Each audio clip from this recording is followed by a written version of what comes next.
witongi magi. Nyakora mugi kwa were kod mano eni jodak e gweng' ma Utangi kar chung'od bura ma Kisauni Mombasa e obago ng'anyo ka gichwalo ng'ur ewi jaket mwandu moro ma gikoni chano darogi gi thuon e puodho ma gisedake, kendo giwacho ni ma en gima ok gibi yie godo. Gidwa ni ogai mar doho Lundach bura ma yande ne gichwalo e doho mar kwedo wach jaket mwanduno ma gichechgo ni geto yako lobno.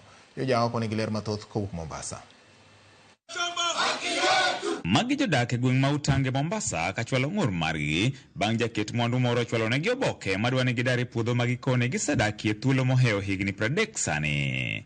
En midhiero ma gikone yande ne osetieki gi piny owacho, kendo koro sani dhogi omoko ka jaket mwandu no chako sieko kendo dwa ni gidar gi thuon. Tumepewa 15 days from tarehe 9 mpaka 15 days ikisha tu tumevunja hizi nyumba zetu, ama sivyo akija kutuvunjia itabidi sisi tulipe gharama za kuvunjiwa mpaka nyumba zetu. Shamba hili analolisema hili tulienda paka kwa Lance tukaona namba yake ni 17906 na amekopi na akapaste 17906 ni shamba ya Nyali. Kwa haya majumba yote yawe yamemalizwa, hilo jambo likasuluhishwa. Twashangaa tena saa hii nataka kurudia. Kwa hivyo tafadhali tuiomba serikali iwajibike, sisi wananchi tukae kwa amani katika hili shamba. Ywak gi maduong' en ni kata bang' chwalo bura e doho mar kwedo okang' ma kamano, jago notamore chopo e doho kendo sani koro osieko gi chenro nogono mar dwaro ni gidar. Tuomba Mama Martha Koome, mheshimiwa, asikie kilio chetu. Kwa nini sisi oda zetu haziheshimiwi, lakini oda ya bwenyenye inachukuliwa uzito? Tunakuja hapa usiku mchana tunahangaishwa na polisi. From the time tuletewa ibarua hatujajua usingizi, kwa sababu huyu bwana anatumia wahuni, anatumia county, anatumia maskari. Anatabia kila wakati Disemba bunge ama ikienda recess, bunge ikienda recess, majaji wakienda recess, kila wakati Disemba anatuhangaisha, anataka kutuvunjia majumba. Tafadhali serikali yetu wa Kenya tunahitaji haki zetu.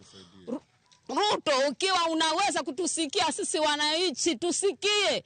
Usumbufu umezidi, tumesumbuliwa vya kutosha. Kwa hivyo iwe ni basi. President ashasema kila mwenye shamba ambalo wananchi wamejenga na adai ni lake na ana makaratasi ya kihalali, serikali itamlipa na wananchi wakae kwa amani. Gikwayo piny owacho mondo mikoro theg lweny manie kind jopiny kaachiel kod joket mwandu mikoni geto lope ma squatters ojotie. Naweza fanya vile walivyofanya Waitiki kule Likoni. Serikali inunue, alafu kama mtu ambaye alikuwa wapi miaka yote hiyo, over 50 years umekuwa wapi, over suddenly umetokea. Kwa hivyo haya masuala ni tense na Mombasa imekuwa tumbo joto, shida masuala ya ardhi, kwa sababu kuna watu professionals kwa kugrab na kuonea watu maskini. Ukienda huko county unaona Walegona ndo analipa rates. Walegona hatumjui, hajawahi kuja hapa. Shamba moja hizi kwa na title 3 ya side safe ya Walegona na ya serikali at the same time. Kwa hivyo mimi naomba Martha Koome, mama, pahali popote ulipo, sisi wa mama tunaumia kulea watoto imekuwa shida, kwa sababu hiyo koti ya Mombasa ni kama ina wenyewe. Sisi hatuna haki, wenye haki ni wenye pesa, sisi ni maskini. George Aoko, Ramogi TV, Mombasa.